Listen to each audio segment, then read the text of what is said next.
Muy buenos días, la paz, la gracia, la misericordia del Señor sea con cada uno de ustedes. Enos aquí en un nuevo episodio. En este episodio lo que vamos a ver es la confrontación directa entre la hechicería y la iglesia. Cuando uno tiene un enemigo y tú no lo reconoces, es el peor error que tú puedes hacer. No reconocer tu enemigo. De hecho, a veces tu enemigo no puede tener victoria sobre ti, pero por el solo hecho de subestimar, de no reconocer al enemigo, esto puede llevarte a la derrota. Y es la obra de la ignorancia que estamos exponiendo, donde hay una confrontación directa entre la hechicería y la iglesia. Y esta confrontación no solamente es de ahora, no es sacado de un cuento, de un testimonio, sino es una confrontación establecida desde los antiguos tiempos en la palabra de Dios, pero también es una confrontación la cual el Señor Jesucristo retomó y lo dijo, y del cual también el Señor odia su operación en contra de la iglesia. Pero nosotros en Cristo Jesús somos victoriosos. Pero ese es nuestro estatus. Pero en la realidad, nuestro estatus confronta la resistencia de la hechicería. Y en esos episodios vamos a ver varios temas como el origen y la historia de la hechicería, y vamos a ver las técnicas espirituales que usa la hechicería. No vamos a enseñar hechicería, pero vamos a hablar un poco cuáles son las técnicas, los modos de operar que usan para atacar a la iglesia, pero también expondremos en parte cuál es la actualidad de hoy, cuál es lo que hacen en la actualidad de hoy en contra de la iglesia, cómo manipulan, cómo tratan de que las familias de las iglesias se dividen. Y también vamos a hablar un poco sobre la hechicería tecnológica, que es el punto más sutil, pero es el punto más fuerte en el cual hoy día la iglesia enfrentamos. Vamos a entrar. Ahora, pídele a Dios que te dé discernimiento. Y aquí traigo mis notas y ahí estaremos hablando. Vamos a empezar en Hechos capítulo 13, versículos 7 al 10. Hechos 13, 7 al 10. ¿Ok? Padre Celestial, en tus manos nos encomendamos. Vamos a ver, en el relato en el primer viaje misionero de Pablo y Bernabé, en ese viaje, al principio de ese viaje, podríamos decir, sucedió el primer encuentro, la primera batalla, guerra, confrontación directa de resistencia. Acuérdense que el Espíritu Santo estuvo guiando a Pablo por donde sea que debió pasar, a las islas donde debió pasar. Pablo y Bernabé eran dirigidos y guiados por el Espíritu Santo.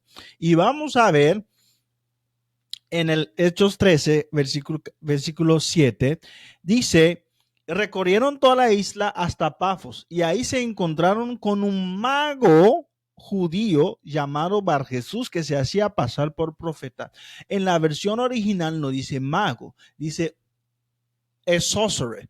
Que es un sorcerer, es un brujo, es un hechicero. Hay diferentes niveles de hechicería, lo vamos a ver más adelante, pero este era un hechicero, era un brujo, ¿ok? Una persona que usaba las fuerzas oscuras. Y dice el texto que resistía a Pablo, ¿ok?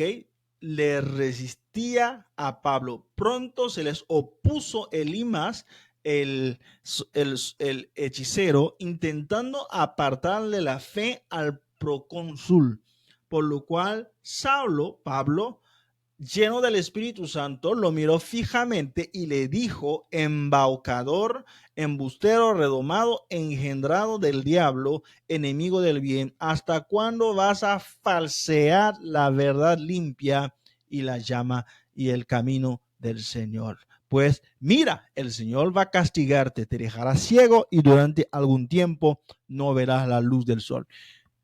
¡Wow! es una escena de películas, ¿no? Pero ese es lo que nosotros vemos en las películas hoy, pero eso es lo que el mover del Espíritu de Dios en el antiguo tiempo, en la iglesia primitiva. Vemos que en el primer siglo no tenían miedo de la hechicería, pero había una resistencia. Una resistencia. Vamos a ver, ese personaje que se llama era judío, que practicaba las artes de magias, pero las artes de magias, pero de lo más peor que hay, las artes de magias oscuras.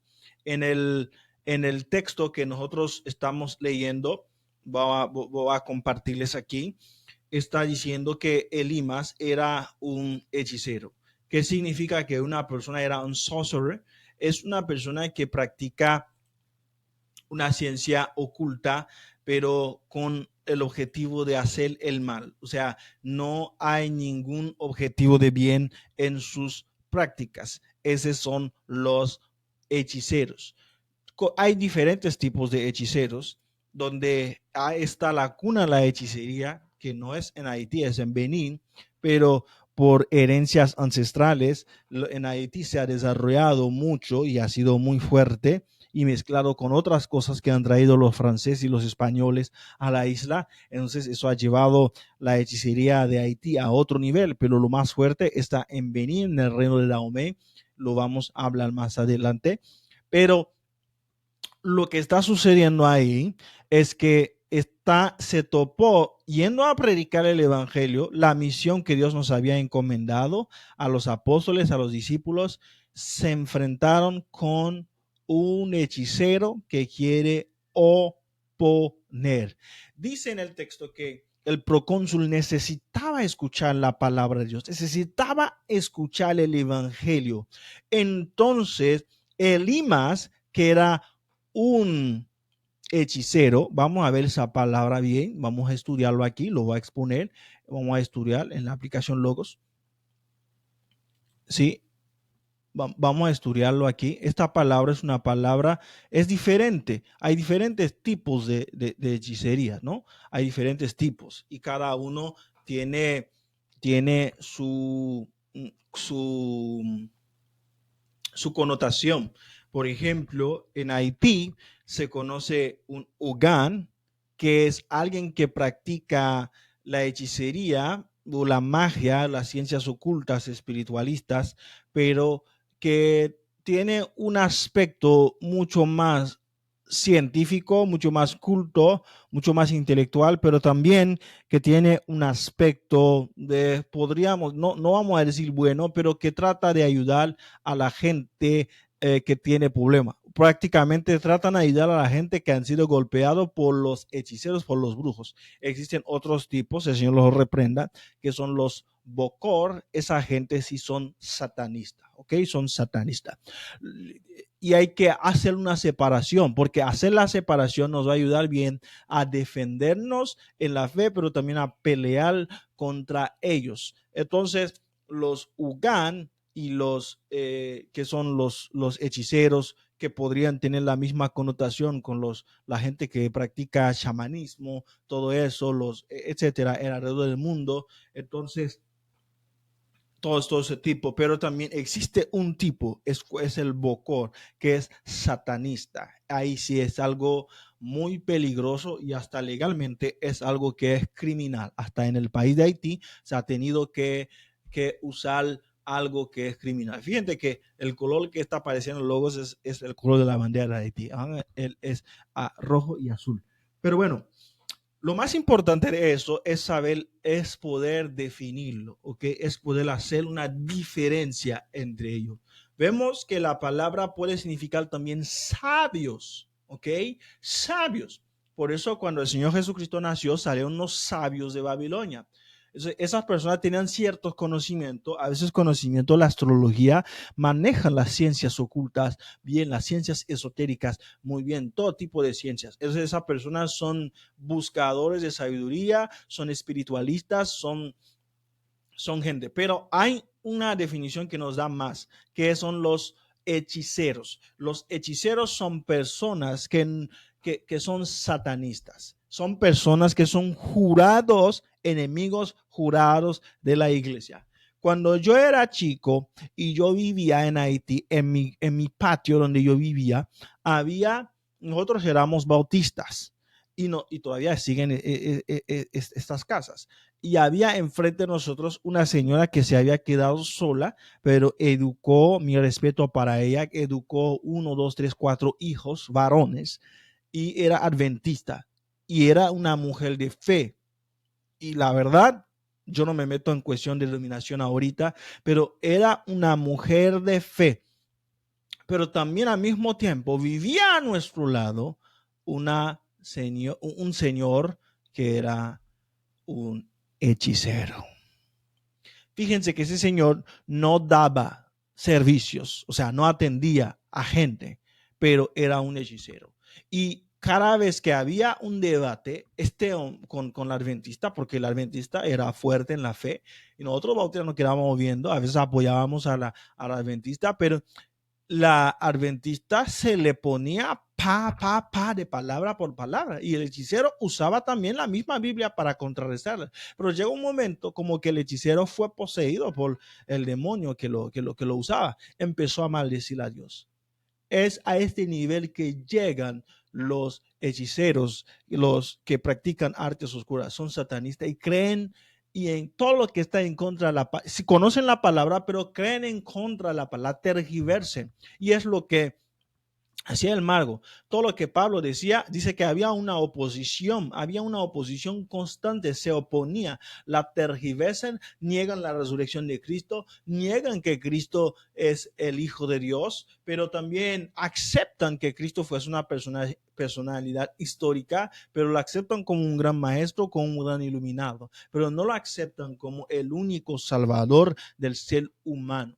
Y es la diferencia entre los Ugan. Los Ugan también aceptan todas esas barbaridades de que Cristo es un iluminado, es un sabio, es un conocimiento, pero tienen un respeto por el Dios supremo, que ellos le llaman, ¿ok? Los Ugan tienen un respeto por el Dios supremo. Y los Ugan practican ciencias como la cabala, todo ese tipo de cosas. No porque ellos no son como los hechiceros significa que son buenos, son malos de igual, porque practican ciencias que Dios nos ha prohibido practicar, tienen relaciones o conexiones con espíritus oscuras que Dios no nos ha permitido conectarnos. Y normalmente esa gente tiene don de discernimiento, don de la evidencia, ¿ok? Pero vamos a ver aquí algo importante. El hechicero es un satanista. Es una persona que practica lo más despicable y es una persona que es opositor de la verdad. Y es lo que sucedía. ¿Se acuerdan de Janes y Jambre cuando hablamos sobre Halloween? Janes y Jambre eran hechiceros que se oponían completamente ¿a qué? A la verdad. Y la operación de un hechicero es la muerte. Es lo que llaman en la cultura mexicana el inframundo, lo que llaman en la cultura griega el Hades, lo que llaman en la cultura hebrea el Sheol, lo que llaman en la cultura haitiana o la cultura africana el mundo invisible oscuro y lo que llaman en otras culturas el mundo de los difuntos. Ellos, su poder es el poder, el imperio de ellos es el imperio de la muerte, la cual Cristo se triunfó sobre el imperio de la muerte y le quitó su potestad. Y por lo cual, si estás en Cristo, tienes poder, más poder que un hechicero, más poder que cualquier brujo, sea en qué categoría entra, ¿ok? Entonces, vemos, ya tenemos una definición claro de la guerra directa opositoria, la oposición que hay entre el cristianismo y la hechicería. Vamos a ver, dice, se oponía completamente, resistía, ¿ok? Resistía, o sea, resistía. Voy a leer toda la definición que nos da el estudio del logo, establecer, poner en pie, mantenerse firme, estar en pie, levantarse. O sea, ese hombre se oponía abiertamente a la palabra. Yo he visto ese tipo de personas y son personas que son satanistas, se oponen a la palabra. Yo tuve un maestro en la escuela secundaria que decía, yo soy el diablo. O cuando a veces he ido a evangelizar a jóvenes que están en la droga y de repente alguno de ellos se me aparece. Los demás son inocentes, pero uno es que sea el altar ahí de hechicería, se me aparece. No, que me dice, yo soy el diablo. Esas personas son satanistas, son adoradores de Satanás y hacen pactos y cosas rituales para traer lo que es la voluntad de Satanás en contra de la iglesia a la tierra. Entonces, desde los tiempos antiguos existieron brujos y hechiceros, existieron gente que practicaban la magia y el ocultismo. Vamos a ver la historia y el antecedente de la hechicería en otro episodio, pero quiero establecer esto. La confrontación antes de Cristo no era directa. La confrontación antes de Cristo no era directa. Por ejemplo, hubieron personas judíos que fueron a Babilonia. ¿Dónde los judíos aprendieron la brujería? Fueron a Babilonia, se llevaron muchas de las cosas que había en Babilonia. Y voy a hablar una historia también de los antecedentes, cómo en el pueblo judío se metió la hechicería.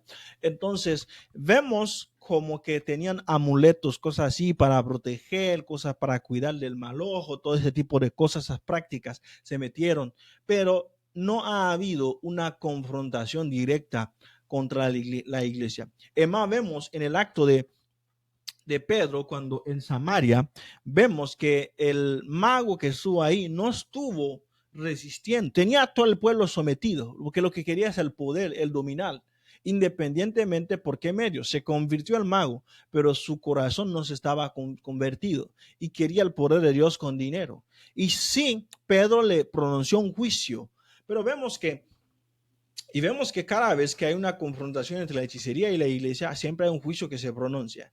Entonces, este hombre en Hechos, creo que capítulo anteriores 8, donde Pedro fue a Samaria, este hombre no se oponía a la fe, se metía, se infiltraba en la fe para operar con sus deseos de poder, de envidia. Por eso le digo a los gente y a los jóvenes, no desees el poder de Dios a toda costa.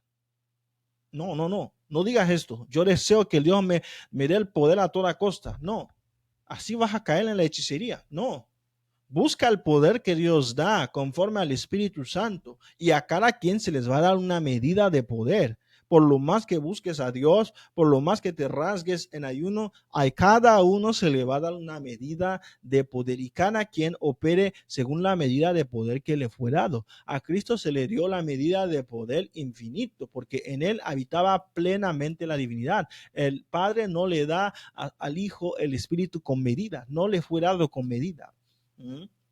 Y oro que la medida que Dios te dé sea una medida rebosada, para que no tengas que anhelar poderes de ángeles, de espíritus caídos, para que tú operes en poderes diciendo que es el gran poder de Dios, mientras no es el gran poder de Dios. Vamos a hablar sobre la infiltración, la obra de la infiltración, pero vamos a explicar algo que es importante. Antes, hasta en los tiempos de Moisés, vemos que hubo una confrontación donde llamaron a los hechiceros Janes y Jambres para enfrentar a Moisés.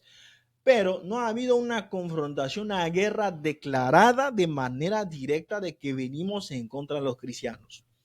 Pero con el nacimiento de Juan el Bautista, el mundo de las tinieblas ha declarado una guerra en contra del reino de Dios. Y no lo dije yo, el Señor Jesucristo lo dijo.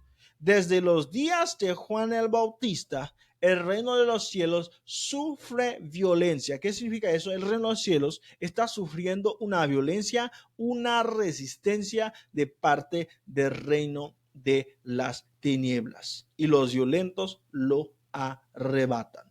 Entonces, ahí está hablando de la existencia de una guerra, de una violencia en el mundo espiritual. Hay una guerra, hay un esfuerzo por tratar de acapararse del poder del reino de Dios, pero los violentos son los que lo arrebatan. Pero en el nombre del Señor nosotros seremos más violentos de los violentos para poder acaparar y conquistar y tener el reino de Dios manifestado entre nosotros, entre nuestras comunidades, en nuestras ciudades y en nuestros países. Entonces vemos que nunca ha habido una confrontación directa. Entonces, ahora vemos que cuando Pablo fue a predicar la verdad, entonces había una confrontación que directa, y esa confrontación era encarada. Voy a leer lo que el Señor Jesucristo dice en Mateo capítulo 16. En Mateo capítulo 16, el Señor Jesucristo dice: yo edificaré mi iglesia y las puertas del Hades no prevalecerán contra ella. Yo edificaré mi iglesia y las puertas del Hades no prevalecerán contra ella. Esa palabra, no prevalecer, significa que las puertas del Hades, a pesar de su resistencia, no podrán prevalecer contra la iglesia. ¿Escucharon esto? A pesar de su resistencia, no podrán prevalecer. Significa que habrá una resistencia entre las puertas del Hades. ¿Cómo se conecta el Hades con la hechicería? Le decía que la hechicería es el poder que tratan con espíritus inferiores, ¿ok? Espíritus del mundo, la oscuridad, del mundo de la oscuridad inferiores. Y donde sea que hay una puerta del Hades, ahí establecen su pasión. ¿Cuáles son las puertas del Hades? La expresión puertas del Hades que hizo el Señor Jesucristo ahí se encontraban en Cesarea de Filipi. Cesarea de Filipi era una ciudad edificada en honor a Filipo, perdón, en honor al príncipe de Roma. Entonces, uno de los héroes lo edificaron para complacer al de Roma. No me acuerdo cómo se llamaba el nombre ahorita. Pero en esa ciudad había una gruta que estaba cerca, que estaba enfrente donde descendieron los ángeles caídos, y ahí el Señor Jesucristo hizo la declaración. Ahí el Señor Jesucristo declaró que edificaré mi iglesia y las puertas del Hades no prevalecerán contra ella. Porque en la cultura de aquel tiempo se creía que dentro de esa gruta había una puerta. ¿Hacia dónde? Hacia el Hades. Por eso vemos en casi todas las culturas consideran las grutas como un tipo de lugar donde se debe de practicar cierta hechicería. Por eso muchos brujos se esconden en grutas. ¿Por qué?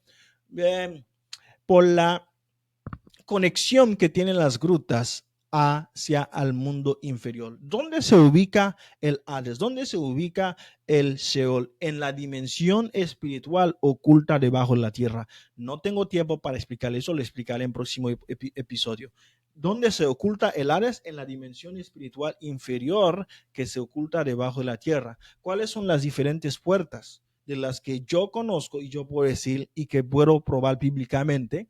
Tenemos las puertas de las aguas, porque la Biblia menciona en Apocalipsis que las aguas van a entregar sus muertes, ¿ok? Las puertas.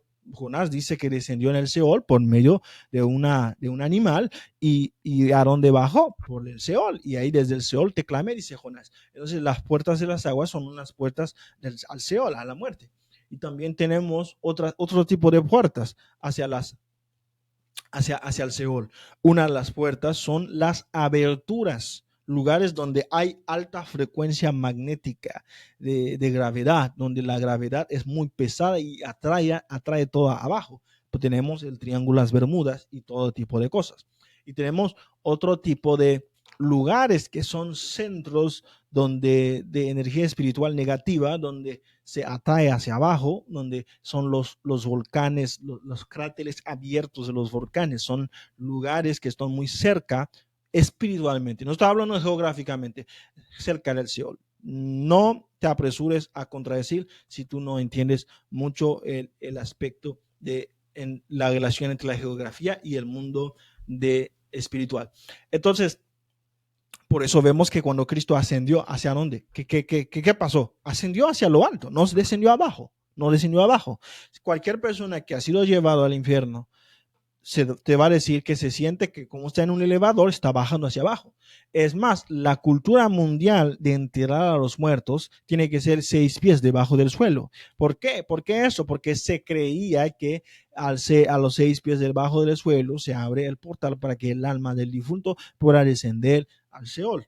O en otras culturas hay varios tipos de prácticas sobre ese tipo. Esa es la cultura griega. Las puertas del Hades eran las puertas donde había una ciudad donde se creía que en esa ciudad había una puerta cerca del Mediterráneo, donde había una puerta hacia el Hades, donde se podía acceder al reino de los muertos, ¿ok? Cerca de los ríos, cerca de algunos lugares, en la cultura griega se creía eso. Y la Biblia usa ese término, las puertas del Hades, algo que ya estaba en connotación para el público de aquel momento. Entonces, las puertas del Hades es la guerra espiritual que hay en contra de la iglesia. Entonces, ¿qué hace la hechicería? La hechicería toma su poder desde el Hades. ¿Por qué? Se conectan con espíritus malos, espíritus malignos del Hades y conectan por las diferentes puertas y portales de que son del Hades. Entonces, porque eso es lo que practican. Por eso todos sus rituales involucran muerte, ¿ok? Todo lo que ellos hacen involucran muerte. Nosotros somos la vida, ¿ok? Todo lo que ellos hacen es el imperio de la muerte, involucran muerte, ¿sí? Sí, todo lo que matanza animales, matanza de personas, canibalismo, todo ese tipo de cosas que ellos practican, porque el poder de la hechicería es el alma y es el Hades, ¿ok? Entonces, Dios, el Señor Jesucristo hace esa declaración, dice que edificaré mi iglesia y las puertas del Hades no prevalecerán contra ella. Esa declaración nos revela dos cosas, que tenemos la victoria sobre cualquier cosa que se manifieste en las puertas del Hades. Número uno. Número dos, nos hace la revelación de que habrá una resistencia. ¿Qué significa prevalecer? Prevalecer es resistencia. Prevalecer es lo que hacía Moisés cuando levantaba la vara y el cayado estando en la montaña. Sí, prevalecía. Había una resistencia, había una guerra. Israelitas morían, pero cada vez que Moisés levantaba la vara, había victoria. Entonces, eso es prevalecer. El Señor Jesucristo declara claramente que habrá una guerra y necesitaremos prevalecer. Necesitaremos prevalecer. Por eso la palabra, el Señor dice, es necesario orar y no desmayar. Porque cuando tú oras y no desmayas, tú prevaleces. Aleluya. Pero hoy día tenemos a muchos que están desmayados en la oración. Algunos hasta se burlan de los que oran mucho. Algunos dicen, este no tiene mucho ministerio porque ora tanto. Aleluya. Si tú no sabes la guerra de alguien, no le digas por qué ora tanto. Porque hay personas que están enfrentando guerras espirituales fuertes en su propia vida, que ni siquiera tienen que ver con el ministerio, y por el cual, por la oración es la manera que se mantienen de pie y que se sostienen. Entonces, ya hablamos, definimos el porqué de esa guerra, por qué el poder de la hechicería o su sustancia, la energía que usan, es la muerte. Y nosotros somos la vida. Hay vida. Cristo resucitó. Nosotros estamos sentados con Él en los lugares celestiales. Y el mensaje del Evangelio, que es el poder más grande que hay, que es el poder de salvación para salvar al ser humano del reino de las tinieblas y traerlo a la luz, ese mensaje está siendo resistido. Y vemos cómo este mensaje estaba siendo resistido en los labios de Pablo. Si ese mensaje fue resistido en los labios de Pablo, ¿cuánto más aquel día está siendo resistido este mensaje en la fe cristiana? Las dos técnicas de oposición de la hechicería a la iglesia. Vamos a Apocalipsis capítulo 2, versículos 12 al 17. Eso le llamo la estrategia de Balaam. La estrategia de Balaam. La estrategia de Balaam, la cual el Señor Jesucristo se puso bravo para reprender a una de las iglesias en contra de la estrategia de Balaam. Aleluya, están conmigo. Aleluya, están conmigo. 12. Ok, vamos a ver. Dice a la iglesia de Pérgamo. De hecho, ¿dónde está la iglesia de Pérgamo? El Señor Jesucristo primero empieza, dice, yo sé que resistes donde se ha hecho fuerte Satanás. Escucha bien, me gusta esa versión, porque dice otra versión, la Reina Valera, donde está el trono de Satanás, donde se ha hecho fuerte Satanás. el trono de Satanás no solamente era, hay un antecedente histórico para el trono de Satanás en Pérgamo, pero no solamente es donde estaba geográficamente ese trono, pero es donde se ha hecho fuerte Satanás. ¿En qué lugar se ha hecho fuerte Satanás? Ahí está su trono. Dice, yo sé que resides donde se ha hecho fuerte Satanás. El Señor está diciendo, yo no ignoro, iglesia de Pérgamo, no ignoro la guerra espiritual que tú tienes en contra de Satanás. Pero dice, pero tengo algunas quejas contra ti, y es que toleras a los que siguen las enseñanzas de ¿qué? De Balaam. Ok, les decía que los hechiceros son satanistas. Hoy día hay una religión satanista, que del cual he hablado en el pasado sobre ello, y tal vez durante esos episodios hablo un poquito más, que son los satanistas, cuál es su modus operandi. Entonces, vemos que donde estaba el hecho Satanás, también estaba la doctrina de Balaam. ¿Quién era Balaam? Balaam era supuestamente un profeta. No es profeta de Dios. Escuchen bien, en la Biblia hay falsos profetas y hay profetas que son de Dios y hay profetas que son del enemigo. Habían profetas de Jezabel y habían profetas de Judá que eran profetas de Dios. Entonces, y la Biblia nos advierte, así como hubo en aquellos tiempos, habrá entre nosotros también los falsos profetas, porque su poder es la muerte. Y Balaam usaba adivinación. Balaam era un tipo misterioso. ¿Por qué no era profeta? Dice que tenía los ojos abiertos. Balaam tenía un don nato de parte de Dios, porque todo don perfecto viene de parte de Dios. A una persona que nace en una familia de hechicería o de brujería, que trae un don nato de evidencia espiritual, es un don que viene de Dios. Pero ¿qué es lo que sucede? Satanás, que sabe que esa persona trae ese don, se adelanta a esa persona y le hace creer que él es el proveedor y le promete abrir más ese don espiritual para que la persona vea más claro y empieza a cobrar ganancias por ese don. Por eso hay mucha gente que se pervierte. El principio, cuando ves que un profeta está usando su don para ganar dinero, esta persona ya cruzó la línea. Ya cruzó. No digo que un profeta pueda ser honrado, pero cuando la persona usa ese don como maquinaria económica, ya cruzó la línea. Y ese es el lado de Balaam. Balaam era un consejero, pero brujo, de varios reinos, donde era usado por varios reinos. Y era muy codiciado los brujos en aquellos tiempos, así como lo son ahora en el ámbito del gobierno y poder. Entonces, vemos que Balaam fue traído por el rey Balac para maldecir al pueblo. Dice que Balaam edificó 7 altares en el libro de Números, capítulo 23. Edificó 7 altares. Balaam usaba hechicería. Normalmente los hechiceros tenían varias técnicas de adivinación. Tenían varias técnicas de evidencia. A veces usaban serpiente, a veces miraban con el hígado, lo dice la Biblia.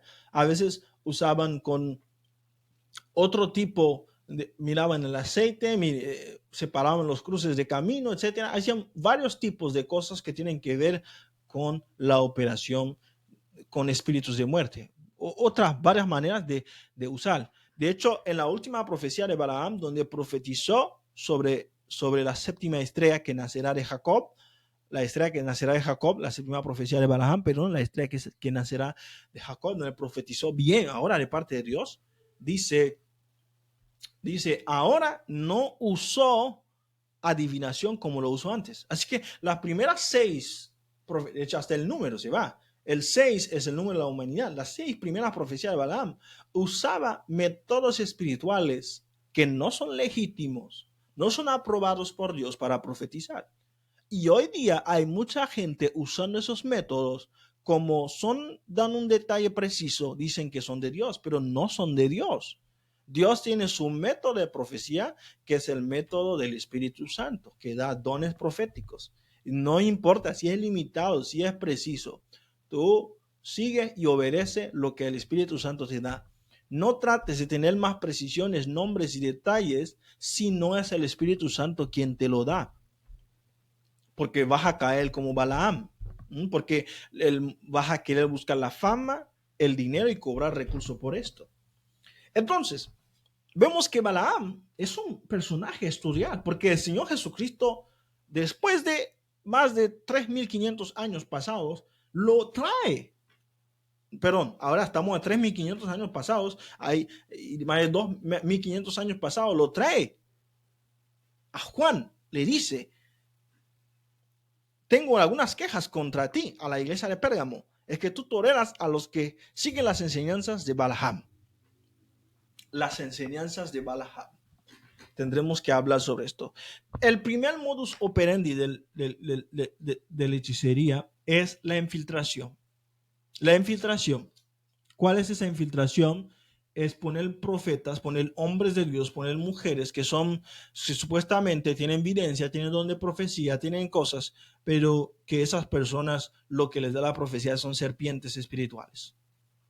Son espíritus de pitonisas. Así como vemos como Pablo enfrentó en Hechos 16 a la mujer que tenía, la señorita que tenía el espíritu de pitonisa.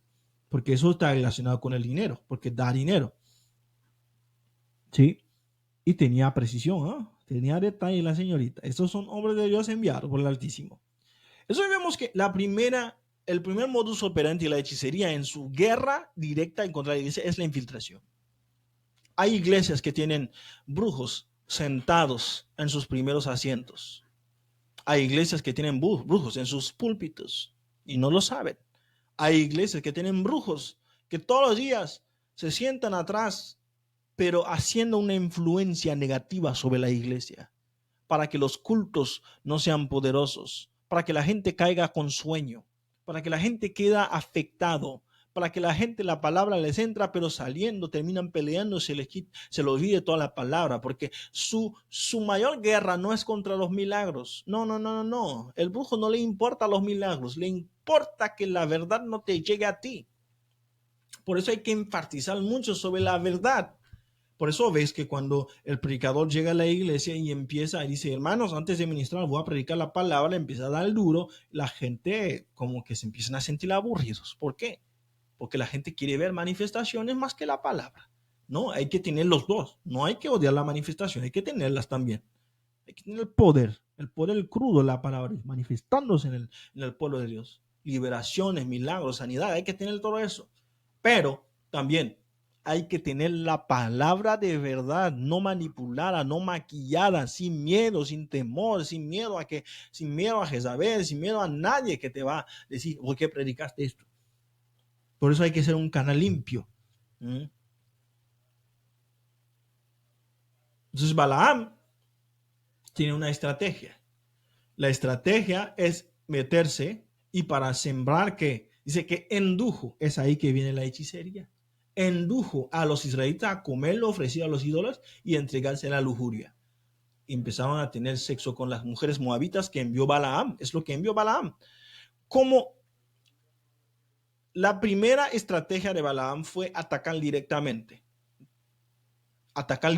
a la iglesia con hechizos, edificar altares espirituales que influencian sobre la iglesia. Hoy día hay varios altares que están influenciando sobre la iglesia.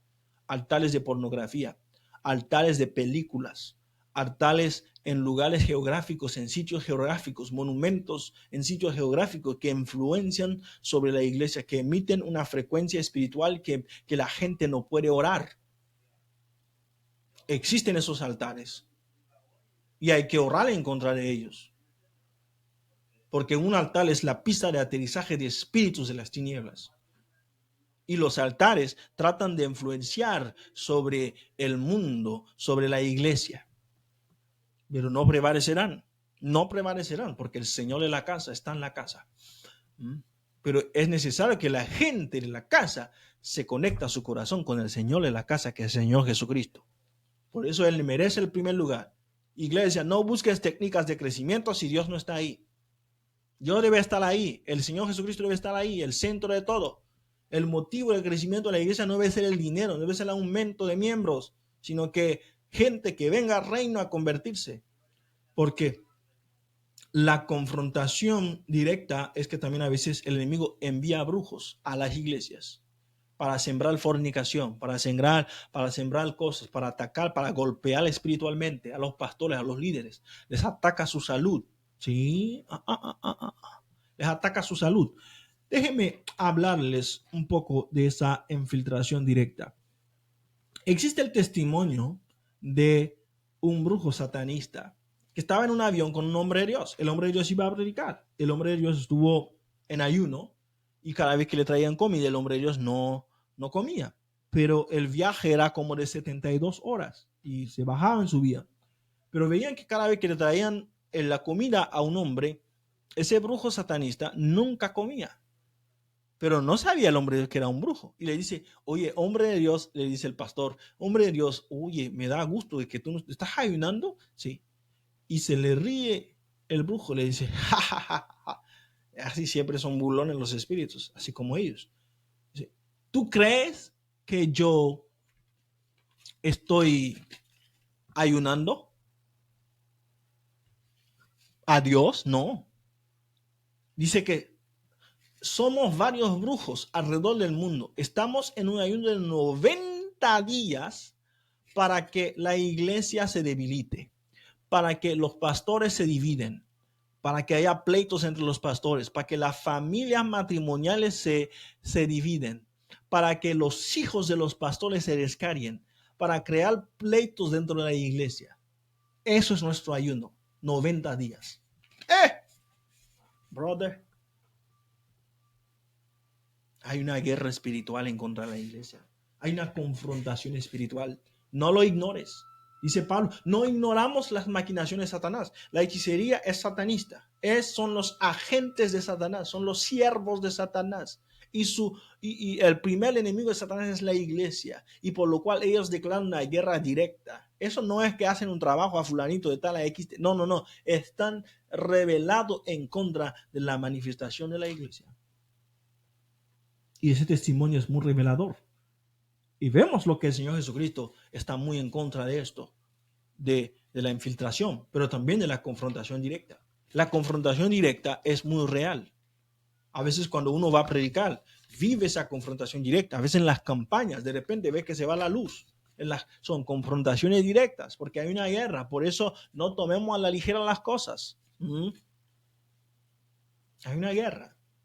Y hay una guerra personal en contra de los creyentes también. ¿Por qué? Porque a los clientes les atacan sus finanzas, les atacan sus cosas. ¿Por qué? Porque si tú tienes un creyente que está dedicado a resolver sus problemas personales, menos va a pensar en resolver los problemas de la iglesia. Menos va a pensar en resolver los asuntos de Dios. No va a pensar menos en los problemas de Dios. Un creyente con problemas económicos, con problemas familiares, con problemas espiritual, no va a poder servir a Dios 100%. Séme sincero, no va a poder servir a Dios 100%. No. Y por eso, ahí está la guerra. Por eso levántate hoy. Ora. Y vamos a hablar las horas que ejecutan sus ataques, las horas que usan para operar, para ejecutar sus ataques en próximos episodios. Ora, ponte de rodillas. No vives una vida cristiana a la ligera. Aleluya. Dios te está tocándote ahora, está tocando tu vida. El Espíritu Santo está tocando porque es con la llenura del Espíritu Santo que se enfrente a esos personajes despicables. Ok. La confrontación directa. ¿Por qué nosotros somos un enemigo? Porque lo acabo de mencionar para el reino de Satanás. Porque nosotros predicamos la vida. Porque nosotros predicamos la salvación eterna. Porque nosotros predicamos la reconciliación con el Padre, el cual Satanás y todos sus acólitos no tienen el perdón de Dios por el pecado que ellos han cometido. Y ellos envidian al hombre, envidian a la humanidad. Por eso traen todo tipo de doctrinas que todas sus operaciones son la muerte, el aborto, todo tipo de cosas, enfermedades. Ok, ¿por qué somos sus enemigos? Porque un cristiano orando en su casa puede apagar todos los altares de brujerías encendidos en la zona. Hey, no digas eso fuerte, hermano, porque te van a escuchar. ¿Ah? Yo que estaba hablando de eso, ¿tú crees que es? Antes de predicar, el otro día iba a predicar un tema donde iba en un púlpito, en nuestra iglesia, así donde yo llego, iba a atacar muy fuerte lo que es la adivinación y su conexión con el espíritu de la muerte, esas cosas de tarot, de cartas. Yo fui visitado por dos personas que son adivinas que practican esto y trataban de cerrar mi boca para que no, yo no hable la palabra de Dios. Estaba en una guerra espiritual antes de predicar. Ahí.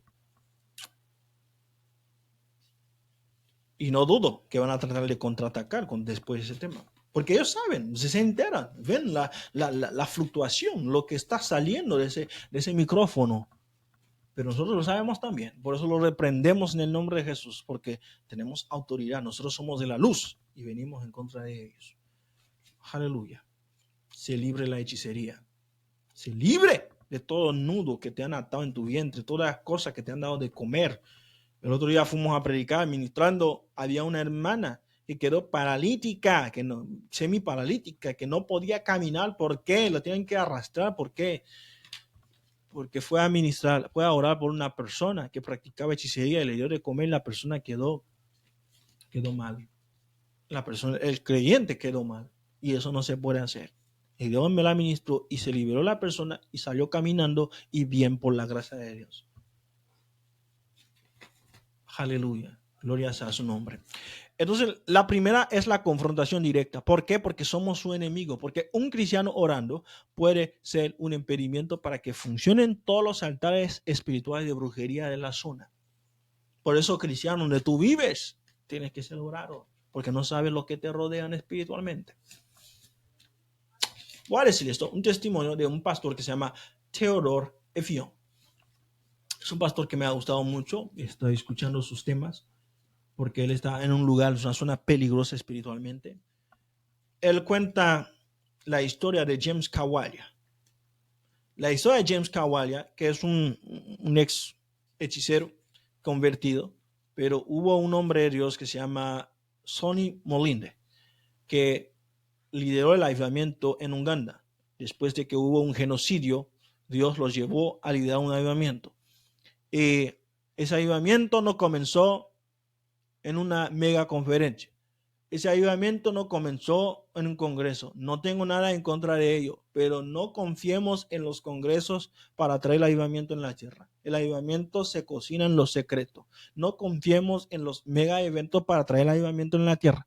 El avivamiento se cocina en lo secreto con personas que aceptan a doblar rodilla, a orar, aunque ir en contra de la corriente, aunque ser burlado por la élite ministerial que te dice por qué oras mucho. El avivamiento se cocina en el secreto. Aleluya. Entonces, este hombre tenía una iglesia que no crecía, pero había un genocidio en el país. Entonces se puso de acuerdo para orar con 5 hermanas. Dios le mandó a hacer un stand-up de oración, que son un compromiso de oración. Iban a orar 90 días sin parar. Yo oraba, tú orabas, ella oraba. Entonces, pero buscó gente. Las únicas 5 personas que aceptaron fueron 5 viejitas de la iglesia. Estas buenas de oración, aceptaron orar. Y seguían orando y seguían orando y seguían orando. Y hacían su rol de oración. Hoy oraban, mañana oraban, tenían un rol de oración. O sea, le empeñaban a la oración. Pero al mismo tiempo en la ciudad se hacía una de las conferencias más grandes de brujos internacionales. Se viajaban para ir a esa conferencia, brujos internacionales. Entonces hacían planes de cómo iban a atacar la tierra, cómo iban a destruir tal lugar, cómo iban a poner tal país de rodillas, cómo iban a hacer esto, cómo iban a tomar el poder, cómo iban a acercarse a los gobiernos, todo eso. Entonces en eso decían que, pero hay algo que nos impide operar. Hay algo que nos impide operar. Y le dicen, ¿qué? Son 5 viejitas que están orando y se han puesto en un compromiso de oración y no lo van a parar. Y ellos dicen, ¿qué hacemos? La conferencia de los brujos. ¿Qué hacemos? Dicen, no. Pues vamos a tratar de causar discordia entre ellos. Entonces enviaban agentes espirituales para causar discordia. Y al último día se levantó un pleito entre las viejitas. Y una de las que le tocaba hacer su último turno ya decidió que no iba a venir. Pero Dios en su misericordia rescató esto. Porque una vez que tú cortas un compromiso de oración, tienes que volver a empezar de nuevo. Y eso es lo que está pasando en la iglesia, por la cual no tenemos poder. Porque nos vamos un día domingo, nos llenamos, pero al día siguiente, los lunes, nos empezamos a vaciar. No tenemos una continuidad, un build-up de capacity, una edificación de capacity. Nuestro espíritu no está siendo edificado. O sea, no, me edifico hoy, pero mañana me desedifico. Derrumbo todo lo que había construido espiritualmente. Y es precisamente el trabajo de la hechicería, tratar de derribar lo que los creyentes han edificado. Este tema está siendo muy largo. Entonces vemos la confrontación directa, porque un cristiano orando es más poderoso que cualquier brujo reunido en toda una colonia. Orando con sinceridad, orando con compromiso, orando porque dice la palabra, si dos de ustedes se pusieron de acuerdo sobre cualquier cosa, el Señor Jesucristo son por autoridad, dos de ustedes, no están muchos, dos de ustedes se pusieron de acuerdo sobre cualquier cosa y los lo piden, les será hecho. Es por eso que envidian, número uno, la unidad del Espíritu en la iglesia. Número dos, el poder de la iglesia orando. Y el poder de la iglesia que sabe declarar bendición, paz y prosperidad sobre una nación. Entonces existe ese modo de operar directo. Ahora vamos a ver el modo de infiltración, que es la cual el Señor Jesucristo le llama Balaam. Hay un modo de operación. Vemos, dice, pero tengo algunas quejas contra ti. Es que toleras ahí a los que siguen las enseñanzas de Balaam, el que aconsejó a Balac que indujese a los israelitas a comerle lo ofrecido a los ídolos y a entregarse a la lujuria. ¿Qué es lo que pasa? Después de edificar los 6 altares, Balaam, y no pudo vencer espiritualmente a Israel, porque la batalla se pelean espiritualmente. Entonces le dio un consejo a Balac. ¿Para qué? Para que pusiera tropiezo, porque así puede debilitar el poder de Dios que acompañaba a los israelitas. Aleluya.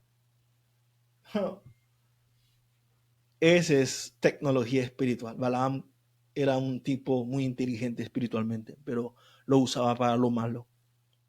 Él sabía que si el pueblo empezaba a cometer pecado, ¿qué es lo que iba a pasar? Si el pueblo caía en fornicación, ¿qué es lo que iba a pasar? Por eso, hermanos, hay que tratar las fornicaciones y los adulterios en la iglesia. Veo que es algo que no se quiere hablar, porque cuando hay algo dentro del pueblo, dentro de la iglesia, eso mengua el poder y la capacidad de la iglesia.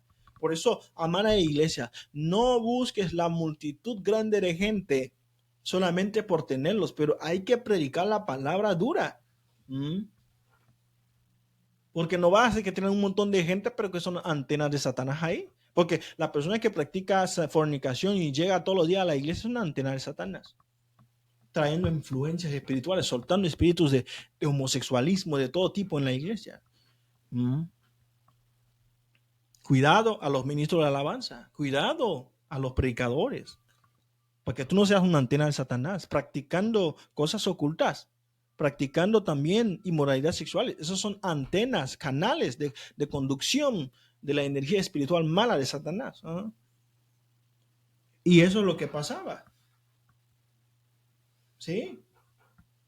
Es la infiltración, ¿sí? La infiltración de Satanás, ¿sí? La infiltración de Satanás adentro de la iglesia. Pero la espalda del Señor está en contra de cada iglesia que ha sido infiltrado, sea por enseñanzas, sea por personajes, sea por agentes que envían.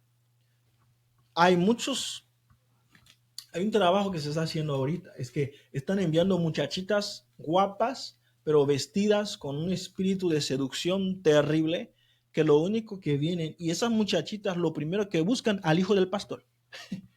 Lo primero que buscan al hijo del pastor. Sí, lo primero. Y hay brujos conscientes y hay brujos inconscientes. Y a veces esas muchachas son inconscientemente, pero son enviados de las tinieblas. Y hay que tener discernimiento para romper esos espíritus, para orar por esas personas que vienen en la iglesia.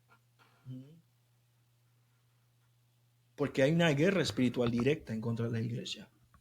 un hombre de Dios que su ministerio estaba creciendo y buscaron tumbarle.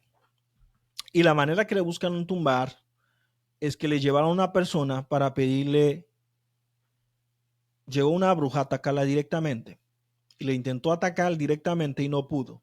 Llegaba a los cultos. Eran las personas que más trataban de hablar en lenguas.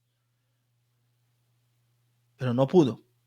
No pudo influir porque el hombre era un moral impecable y era un hombre que se ponía de rodillas impecablemente. Entonces, ese hombre de Dios no pudo ser derribado directamente. Entonces buscaron la manera de infiltración. Entonces la bruja envió a su hija para consejería.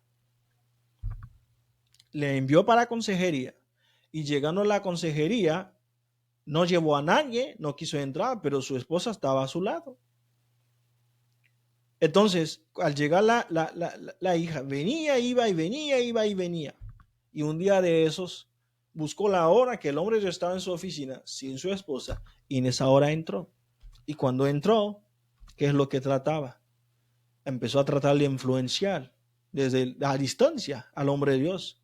Porque antes de que se comete el pecado, por eso no juzgues a los hombres de Dios antes de tiempo, los que han cometido un pecado. Porque dice endujece, esa palabra inducir es acto de hechizo. O sea, usan alguna técnica espiritual de energética para para activar a la persona. Te activan de seducción, te activan. Hey, eso está fuerte, hermano.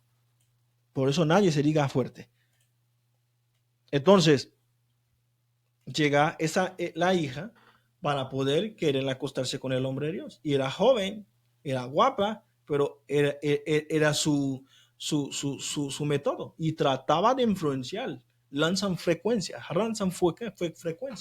que tumban el sentido, que tumban. Y la palabra de Dios se te borra de un momento y te olvidas de la santidad y ¡pum! Saltas corriendo. Lo que le pasó a Jim Becker. Entonces, este hombre de Dios resistió hasta el final y le reprendió en el nombre de Jesús que tú fuiste enviado para hacerme caer. Y en ese momento mismo, porque traía algo para hacer el hechizo, vas a ser golpeado por la bruja que te haya enviado. Y cosas sucedieron, la bruja cayó, quedó golpeada por la palabra de oración del hombre de Dios. Es lo que hizo Pablo. Por eso con los hechiceros, hermanos, son gente que están infundidos en la maldad. Hay que castigarlos espiritualmente. Hey, esto, voy a salir de la gracia aquí. Me van a decir que salgo de la gracia. Pero Pablo le impuso un castigo al hechicero. Y vemos que Pedro también le impuso un castigo al hechicero. Y el castigo de Pablo fue temporal. Le dice, te dejarás ciego y durante algún tiempo no verás la luz. Ahora, existe una guerra. ¿Cómo se vence esa guerra? ¿Cómo se vence? ¿Cómo se vence esa guerra? ¿Cómo se vence? Hay una guerra. ¿Cómo se vence? La guerra se vence siendo lleno del Espíritu Santo. ¿Cómo yo soy lleno del Espíritu Santo? Primero tengo que recibir el bautismo con el Espíritu Santo. Es vital, hermano. Y después de recibir el bautismo con el Espíritu Santo, debo de edificar mi espíritu. Pablo dice, yo hablo en lenguas más que cualquiera de ustedes, porque Pablo edificaba que su espíritu, hablando en lenguas.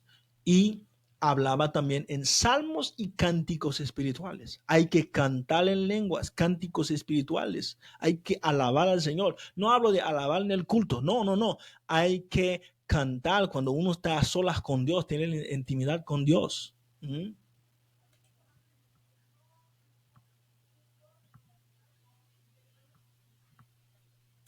Entonces, todo eso es importante, hermano. Es sumamente importante. Sumamente importante. Sumamente importante. Entonces, hay una guerra, hay una confrontación directa. Y esa confrontación hoy día está muy de moda. Y por donde sea, somos perseguidos. Somos como ovejas llevados a matadero. Maldicen a las familias cristianas, maldicen a los predicadores, maldicen a los hijos de los predicadores, maldicen a los miembros de la iglesia, ayunan, hacen ayuno de 90 días. ¿Te imaginas esto? Cuando apenas en nuestra iglesia alguno puede ayunar 3 días enteros y completos sin comida. Porque donde el punto débil que usa la hechicería para atacarnos es el alma. Hay mucha gente con un alma débil, gente que tiene el miedo en su habitación. Dios no nos ha dado espíritu de miedo, sino que de poder y de dominio propio. ¿Dónde está la manifestación de ese fruto en nosotros, del espíritu, poder y dominio propio? Lo que hizo Pablo ahí al ver el hechicero usando su hechicería para influenciar, para tratar de apartar al procónsul, ¿qué hizo? ¿Qué hizo? ¿Qué hizo Pablo? ¿Qué hizo Pablo? ¿Qué hizo Pablo? Dominio propio y poder, manifestación, y le pronuncia un juicio. Necesitamos esto, dominio propio. Que tú no andes en frecuencias espirituales bajas. Hay gente que anda en el miedo, en la ira, en el rencor. No me llevo con fulanito de tal, la hechicería te va a comer. Y luego hay líderes espirituales, no me llevo con fulanito de tal, yo no me rebajo, guardo mi dignidad, etc. No, te va a comer. Y lo digo tanto para los hombres de Dios y tanto para las esposas de pastores también. Porque hay una guerra, pero más fuerte es el que está con nosotros que el que está en contra de nosotros. Pero necesitamos estar con Él, ser lleno del Espíritu Santo. Ese es el patrón antiguo de poder que nos da victoria sobre el enemigo, victoria contundente, ser lleno del Espíritu Santo. En una iglesia donde hay lleno del Espíritu Santo, los brujos no pueden permanecer, porque el fuego de Dios les quema, salen quemándose. Necesitamos buscar la llenura del Espíritu Santo.